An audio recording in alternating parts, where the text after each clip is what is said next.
চাওক MCLAতে হাৰিছে তেখেতে যিটো কেণ্ডিডেট দিছে খাম্ফা বৰগোহাঁই ডাঙৰীয়া তেখেতে MCLAতে হাৰিছে আৰু ইমান ডাঙৰ মানে 25টা MCLA চিটটো কেনেকৈ জিকিব এটা MCLA চিটত হাৰি গ'ল আৰু সেই মানুহজন 25টা MCLA চিট কেনেকৈ জিকিব গতিকে তেখেতসকলৰ এইবাৰৰ নিৰ্বাচন জাষ্ট নিজৰ কৰ্মীসকলক ধৰি ৰাখিবৰ কাৰণে নিৰ্বাচনটো খেলিছে জিকিবৰ কাৰণেতো নহয় কাৰণ আগতে যেতিয়া পাৱাৰত আছিলে তেতিয়াও নিজিকিলে আৰু অংকবিলাক ভুল হৈ গ'ল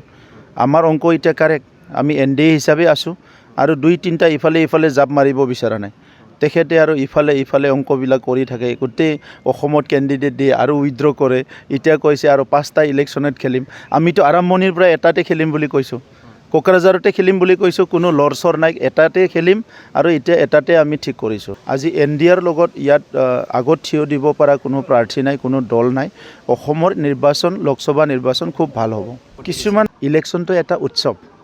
আগতে হাগ্ৰামা মহিলাৰীয়ে ৰাজাৰ শাসন চলাইছিল কাকো আহিবলৈ দিয়া নাছিলে সেইকাৰণে বিটিআৰত উন্নয়ন হোৱা নাছিলে আমাৰ 3টা বছৰত প্ৰধানমন্ত্ৰী ডাঙৰীয়া দুবাৰকৈ আহি গ'ল গৃহমন্ত্ৰী ডাঙৰীয়া 3বাৰকৈ আহি গ'ল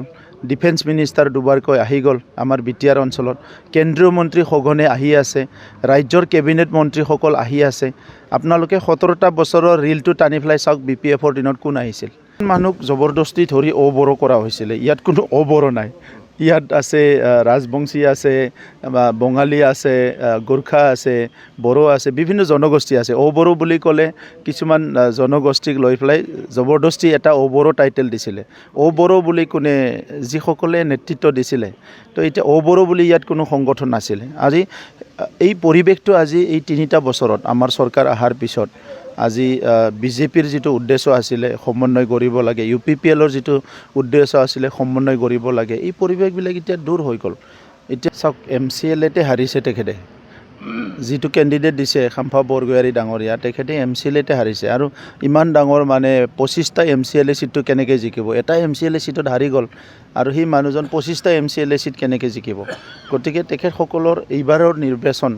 জাষ্ট নিজৰ কৰ্মীসকলক ধৰি ৰাখিবৰ কাৰণে নিৰ্বাচনটো খেলিছে জিকিবৰ কাৰণেতো নহয়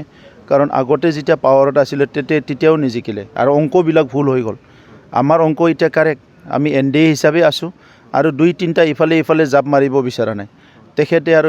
ইফালে অংকবিলাক কৰি থাকে গোটেই অসমত কেণ্ডিডেট দিয়ে আৰু উইথড্ৰ কৰে এতিয়া কৈছে আৰু 5টা ইলেকশ্যনত খেলিম আমিতো আৰম্ভণিৰ পৰা এটাতে খেলিম বুলি কৈছোঁ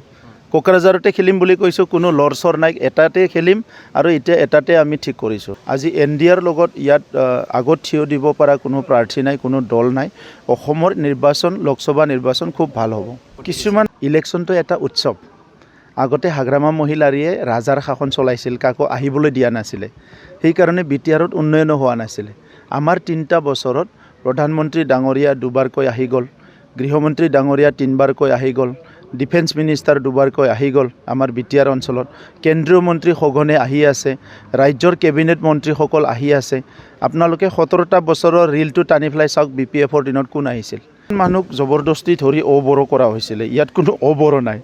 ইয়াত আছে ৰাজবংশী আছে বঙালী আছে গোৰ্খা আছে বড়ো আছে বিভিন্ন জনগোষ্ঠী আছে অবৰো বুলি ক'লে কিছুমান জনগোষ্ঠীক লৈ পেলাই জবৰদস্তি এটা অবৰো টাইটেল দিছিলে অবৰো বুলি কোনে যিসকলে নেতৃত্ব দিছিলে তো এতিয়া অবৰো বুলি ইয়াত কোনো সংগঠন নাছিলে আজি এই পৰিৱেশটো আজি এই 3টা বছৰত আমাৰ চৰকাৰ অহাৰ পিছত আজি বিজেপিৰ যিটো উদ্দেশ্য আছিলে সমন্বয় কৰিব লাগে UPPLৰ যিটো উদ্দেশ্য আছিলে সমন্বয় কৰিব লাগে এই পৰিৱেশবিলাক এতিয়া দূৰ হৈ গ'ল এতিয়া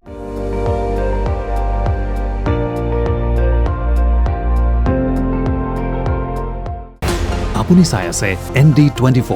সৰ্বশ্ৰেষ্ঠ নহয় সৰ্বোত্তমৰ দৌৰ